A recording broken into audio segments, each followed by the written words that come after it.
Hello friends, welcome back to my channel. So guys, आज मैं आपको बताऊंगी different types of the clotting factor. ये बहुत इंपॉर्टेंट है, कोई ना कोई क्वेश्चन पूछा जा सकता है इसमें। क्लॉटिंग फैक्टर 2 बहुत इंपॉर्टेंट है, इट इज़ द प्रोथ्रोम्बिन होता है। क्लॉटिंग फैक्टर 1 बहुत इंपॉर्टेंट है, इट इज़ द फिब्रिनोजन होता है। Clotting factor 4 is the calcium factor होता है। और 9th और 10th, 8th और 9th क्लॉटिंग फैक्टर भी बहुत इंपॉर्टेंट है। 8th clotting factor is the anti haemophilic factor A and the 9th clotting factor is the anti haemophilic factor B. ठीक है, इसे हम क्रिसमस फैक्टर भी बोलते हैं 9th क्लॉटिंग फैक्टर को। ये 4-5 जो है बहुत इंपॉर्टेंट है। एज ए सबके सीक्वेंस आपको याद नहीं होंगे। टोटल 13 क्लॉटिंग फैक्टर्स होते हैं। वैसे बहुत सारे क्लॉटिंग फैक्टर्स होते हैं, लेकिन इसमें मोस्ट इंपॉर्टेंट जो हमारी बुक में कंसिडरेशन है नर्सिंग में, इसमें 13 क्लॉटिंग फैक्टर्स भी कंसिडर किया कर रखा है। तो सबसे पहले हमारा आता है clotting factor 1, it is the fibrinogen. Clotting factor 2 is the prothrombin. Clotting factor 3 it is the thromboplastin. Clotting factor 4 जो होता है हमारा कैल्शियम फैक्टर होता है। And 5th is a labile factor होता है। 6th जो होता है हमारा कोई फैक्टर नहीं होता, it is known as the absence factor भी बोलते हैं हम इसे।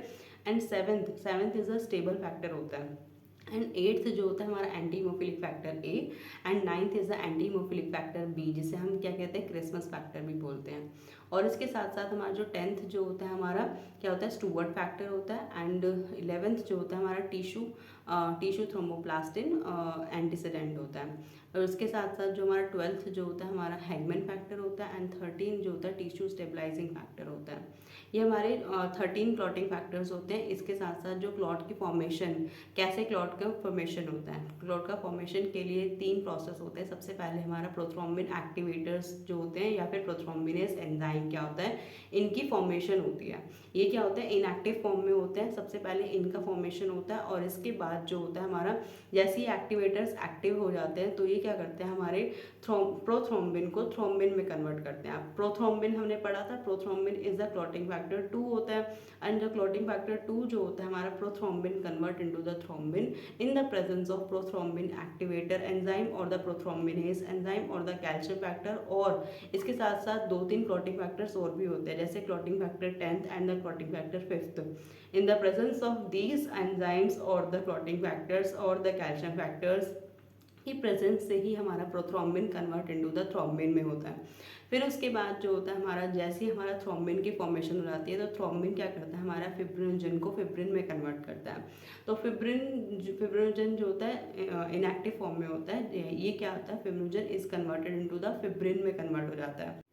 तो ये थी हमारी क्लॉट फॉर्मेशन से रिलेटेड सारी इन्फॉर्मेशन। लेकिन वाइटामिन के का भी बहुत इंपॉर्टेंट रोल होता है। जैसे before the surgery, after the surgery, post of patient जो होते हैं, पोस्ट ऑफ पेशेंट में क्या होता है, ब्लीडिंग होने के चांसेस बहुत ज़्यादा होते हैं। तो ब्लीडिंग होने के चांसेस को प्रिवेंट करने के लिए anti haemorrhagic factor, that is called the vitamin के, हम 3 के लिए, कंटिन्यूस 3 डेज के लिए दिया जाता है इन द ओडी।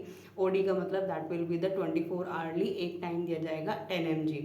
ठीक है, तो वाइटामिन के it is a anti haemorrhagic factor होता है, जिसका कोई रोल नहीं होता है क्लॉट फॉर्मेशन में, लेकिन ये एंटी हेमरेजिक फैक्टर होता है।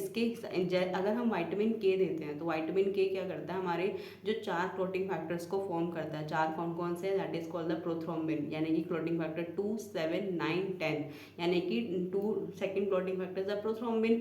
अगर वाइटामिन के दे रहे हैं तो यानी कि वाइटामिन के अगर हम दे रहे हैं तो यानी कि प्रोथ्रोम्बिन एंजाइम या फिर प्रोथ्रोम्बिन क्लॉटिंग फैक्टर क्या होगा, फॉर्मेशन होगी। जैसी प्रोथ्रोम्बिन की फॉर्मेशन होगी तो prothrombin convert into the thrombin and the thrombin convert into the fibrinogen to the fibrinogen inactive form in the fibrinogen to the fibrin.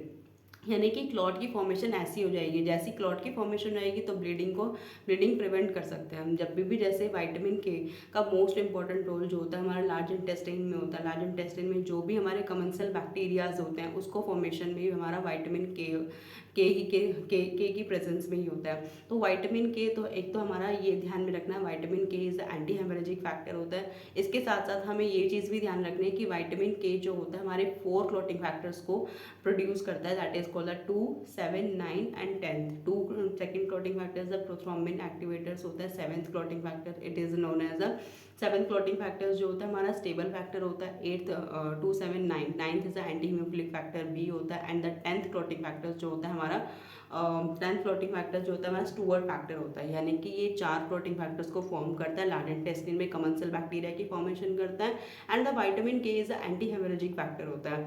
तो ये सारी चीज़ें बहुत इंपॉर्टेंट है। I hope you understood these kind of things and these kind of facts related to the clotting factors and the vitamin K. Thank you for listening me.